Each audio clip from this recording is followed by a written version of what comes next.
Jamal Lascelles, Carl Darlow, and you're watching Newcastle Fans TV. Hello Newcastle Fans TV, we're back on England duty and that was close, wasn't it? England literally scraping the win at the death thanks to Adam Lallana. I thought it was going to be the same old story, in the Euros where literally everybody sat back and England had to break down every single team. But luckily I have to say, we finally got there. Probably we've been the better team, I would have to say second half most definitely. Let's talk about the game then. So the lineups in particular, so he made 3 changes from the side that got put out against Iceland. We've seen John Stones, Henderson come in, and we also seen Adam Lallana come in as well. So it was kind of like a 4-3-3 how it's set up, with Kane being up top and then Lallana left, Sterling right, and that was changed during half time as well because England weren't breaking down the side. Looking at the first half, I thought Kane was very, very isolated. I know Walker dragged a cross to him and Kane went to side foot and he fluffed his chances. And to be honest, all game Slovakia didn't really threaten. The only real threat that they had, which come in the first half, is when Danny Rose was all over the place blocking a shot and then the ball was nicked off him and then they whipped a low cross in the edge of the 6-yard box and nobody got a touch on it, and that was the only real threat that Slovakia had. But Joe Hart didn't literally have anything to do all game. I know he hasn't had any first team football because he's been dropped from Man City, now he's on loan at Torino. But the only other chance that we had in the first half was when Lallana played in Kane and then he pulled it back to Sterling and his shot was dragged just wide. So going into half time, it was kind of like the same old, both sides hit and miss. There wasn't much in it. I thought England probably just slightly edged it, but I'm talking slightly. Second half, there was no change, but as I've mentioned already, that Sam Allardyce, in his first game in charge, what he done, he swapped the wingers around. Sterling went to the right, Lallana went to the left.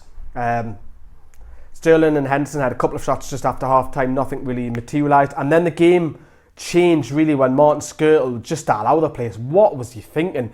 I mean, he got booked in the first half and then he got away with a second caution perhaps in the first half when he brought down Kane in the other halfway line, but the referee had no chance. It's absolutely stupidity. He's a captain, you should know better. Even after the challenge, he casually stood on Harry Kane as well. It's his own stupid fault for getting sent off. You just can't do that, man. You just asked for the referee to take you off. And then it was literally attack versus defence, which it was like in the Euros. We started to make some changes. Allardyce, he brought on Ali for Henderson. That looked more promising when Ali came on as a positive change. He came on, receiving a lot of the ball. Rooney was sitting with Dyer in midfield. And we'll come on to Rooney in the moment because I felt that his tactics is something not right there. A couple of saves by Kozachi, I can't pronounce it. Leading up to, coming up towards the 70th mark, and then a few more changes were made.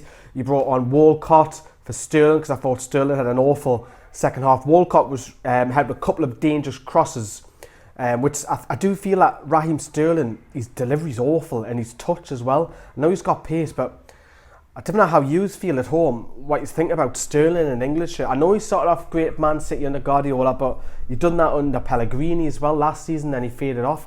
I don't know, I'm in two minds of Sterling. I'd rather not have him starting. I prefer Walcott, and I don't think they're both great players.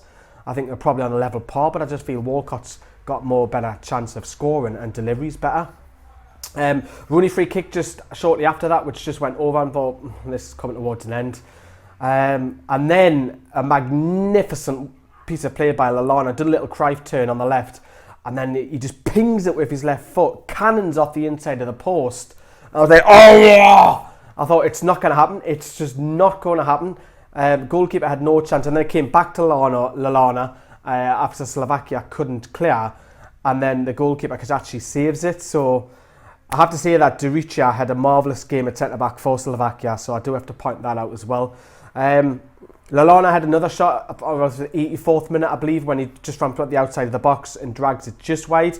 And then in the 90th minute, controversy struck where the ball had rebounded back to Walcott off a touch of a Slovakian defender, or maybe Sturridge got a slight touch. I've only seen the replay once, so it looked a bit iffy, but England were protesting heavily because Walcott side-footed in the net. And, you know, it was kind of like, what's going on? Is it justice here, or is it right? I haven't seen the replay back, so if you let me know, was that a goal by Walcott, or was it disallowed? And then luckily, because actually had a nightmare, because Lallana picked the ball up. It was the necessary 94th minute. Picks it up, left foot, and it scrapes under his body. He tries to save it, and then palms it under past him. England get a winner. Lallana's got his top off. He's doing all that, celebrating, arms shouting. I'm like, get in. England, and then England win the game. The referee blows the whistle at the very end. Luckily, it took a lot of hard work to break down it, but it was kind of like the same old story, which we need to change now. I know it's going to probably take Sam Allardyce a little bit of time, because he's only had literally 10 days with the players. People criticising Sam Allardyce already is ridiculous. I know he's used to be Sunderland manager, and I'm a die-hard Toon fan. You can't be slating someone who's only worked with 10 days of the players. You've got to give him time.